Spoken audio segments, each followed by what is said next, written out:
Qui sont ces juifs de France qui manifestent pour le Hamas? Ouais, je me suis toujours posé cette question-là. Bon, chez Parole d'honneur, j'en ai vu quelques-uns. Mais après, ils m'ont l'air de faire partie d'un groupuscule hyper gauchiste. Ils sont juifs et juives et utilisent leur voix et leur présence sur les réseaux sociaux pour porter une voix juive anticoloniale, antiraciste et révolutionnaire.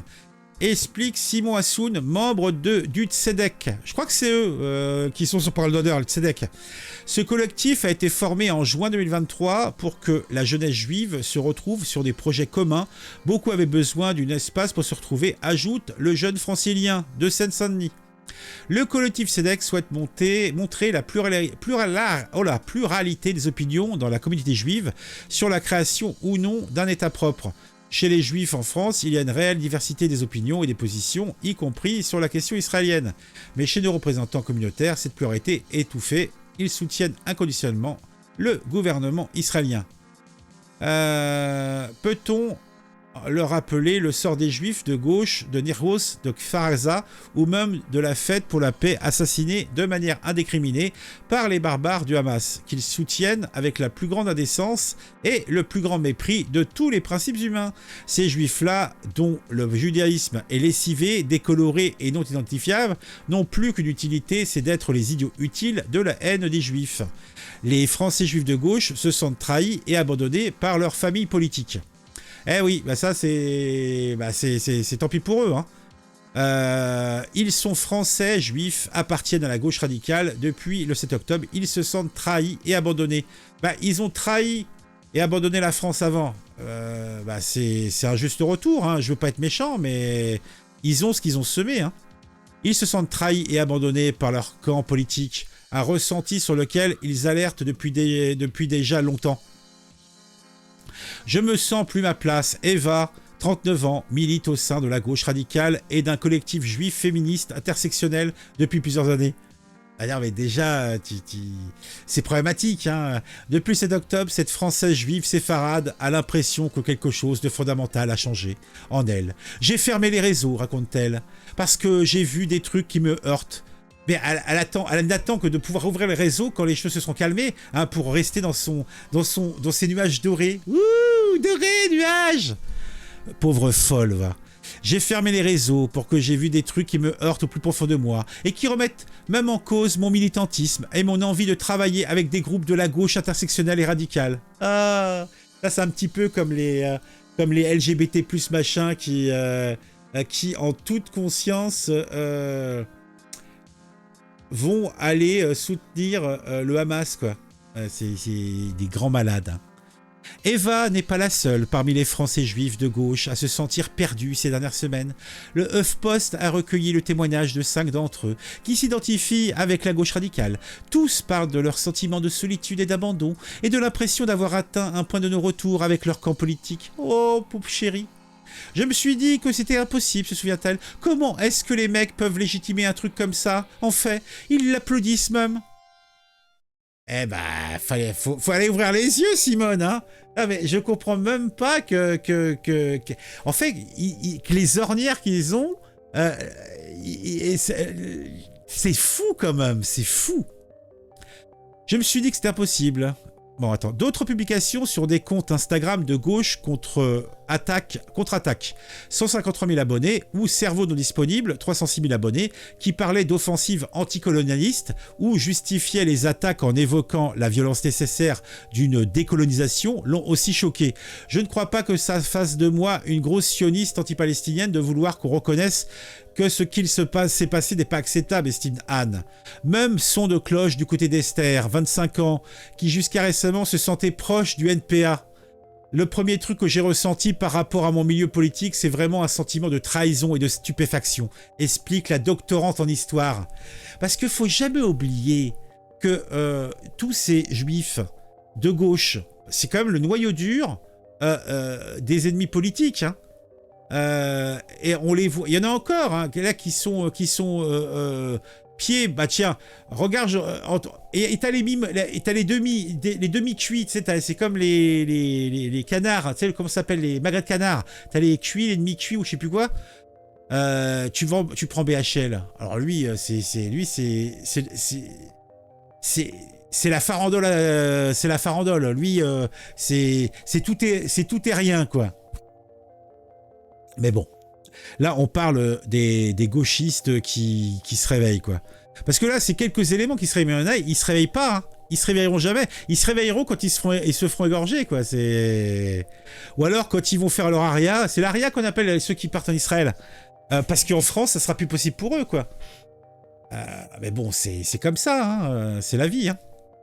Parce qu'en fait, c'est vicieux, puisque faut pas être non plus un grand malade. La majorité des gens ne sont pas, même dans les communautés qui sont concernées, je pense que la majorité des gens ne sont pas antisémites. Je pense que c'est toujours une minorité, mais c'est la même minorité qui fait chier tout le monde. Voilà. Donc, mais comme ces minorités sont protégées de façon systémique, j'ai pas dit systématique, j'ai dit systémique, vous voyez, c'est pour dire. En fait, compte, la solution n'est jamais, il n'y a pas de solution qui est mise en place, il n'y a même pas de prise de conscience, qui est quand même, somme toute, assez dommage. Salut chez Smetet. Les ambiguïtés du discours de plusieurs leaders de la LFI sur la qualification des attaques et du Hamas, et certains mots d'ordre des manifestations pro-palestiniennes depuis sont aussi cités dans les témoignages. Le dessinateur de BD Vola Wieselster, son nom de plume, milite, Volia Wieselster, franchement il aurait pu choisir un nom de plume plus simple, hein. Milite au sein du collectif juif, juif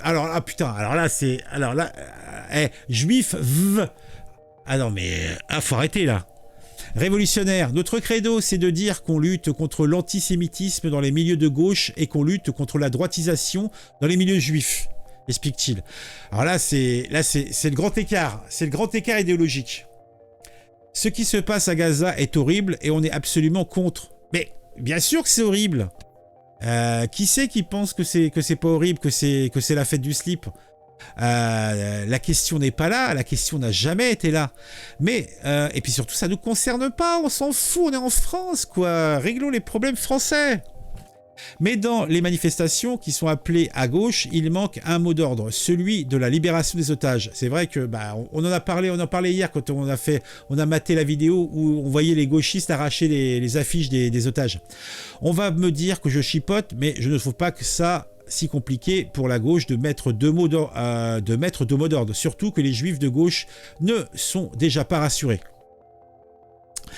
Des dérapages, mais aucune remise en question. Il retrace sa première rupture avec la gauche radicale à la tuerie de l'école juive Ozar HaTorah à Toulouse en 2012. À l'époque, Jean-Luc Mélenchon, en pleine présidentielle, refuse d'interrompre sa campagne. Il a considéré l'événement comme un fait divers et réduit Mohamed Merah à un fou furieux. Ce qu'il dit en faisant ça, c'est que l'antisémitisme n'existe pas. Viendront ensuite plusieurs dérapages rapprochés à Jean-Luc Mélenchon, comme lorsque le leader de la LFI ravive le mythe du peuple déicide en affirmant en 2020 « Je ne sais pas si Jésus était sur la croix, mais je sais qu'il y a mis. Paraît-il, ce sont ses propres compatriotes. » Oh putain, j'étais pas au courant de ça. Ah mon Dieu. Ou lorsqu'il sous-entend en 2021 que les attentats de Toulouse faisaient partie d'événements écrits d'avance pour pointer du doigt les musulmans en période électorale. Ou encore lorsqu'il déclare au sujet d'Éric Zemmour, la même année que ce dernier, reproduit beaucoup de scénarios culturels, on ne change rien, on ne bouge pas, la créolisation, mon Dieu quelle horreur, des traditions selon lui beaucoup liées au judaïsme. Une absence de remise en question que tout souligne, Volia Wieselster s'émerveille même du manque d'humilité de la gauche pour considérer qu'elle a résolu un problème, l'antisémitisme qui existe depuis plus ou moins 2000 ans. Et je vais vous parler, vous savez que moi j'aime bien regarder les streamers de gauche, d'extrême gauche et tout ça. Et autant j'arrivais à les écouter, autant là, ça devient très compliqué. Je me force quand même parce que je veux comprendre. En fait, moi, ce qui m'intéresse, c'est la rhétorique qu'ils utilisent. Mais je comprends même pas. Et en plus, je vois leur chat et tout ça. Les mecs sont à fond dessus. Mais quand j'écoute ce qu'ils racontent, je vois pas comment ils peuvent réussir à avoir leur colonne vertébrale qui les tient encore. Parce qu'ils mélangent tout et n'importe quoi. C'est affreux et affolant. Là, c'est tout dit, une absence de remise en question de tout, que tout souligne. Ouais. Manque d'humilité, etc., etc., etc., etc., etc. S'ajoute à ça la défaillance de la gauche radicale à prendre en compte le ressenti des Juifs de France. Il y a à la fois une incompréhension et un aveuglement total sur la réalité de la vie juive, la réalité des dangers auxquels les Juifs sont confrontés depuis 20 ans, estime Enzo. Mais le fond du fond, c'est qu'ils s'en foutent de ce qui arrive aux Juifs en fait. Bah, qui c'est que ça intéresse?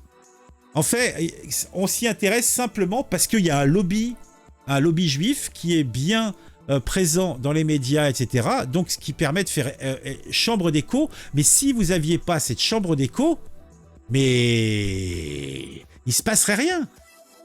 C'est cette chance qu'il y a cette chambre d'écho. Sinon, au cœur de ce mépris pour Eva se trouvent certains clichés antisémites. Malgré l'oppression à travers l'histoire, il y a toujours cette idée que le juif est privilégié, que le juif est dominant. C'est ça qui reste encore aujourd'hui. C'est pour ça qu'on est rejeté de certains cercles à gauche, parce qu'il y a cette idée qu'on n'est pas une minorité véritablement opprimée.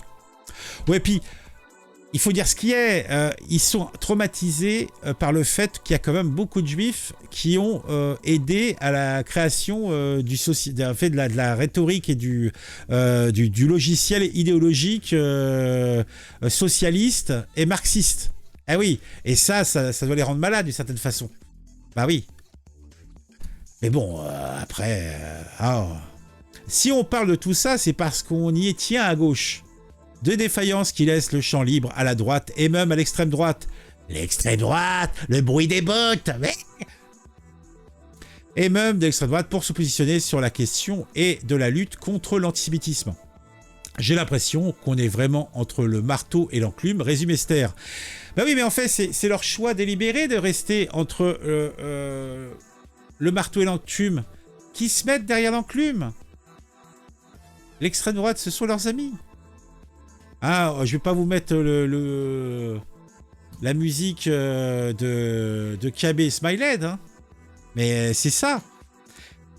Esther, et ça fait quand même un bout de temps qu'on est dans cette position-là, entre une gauche qui vaguement pleure sur la mémoire de la Shoah, mais qui ne veut pas voir le problème d'antisémitisme aujourd'hui en France, et une droite qui s'approprie la lutte contre l'antisémitisme pour alimenter son agenda raciste et islamophobe. Voilà, à partir du moment où cette gonzesse continuera à avoir ce langage, à vouloir jouer sur les deux tableaux, elle finira mal. Tout ce qui peut lui arriver sera de sa faute à 100%. Hein.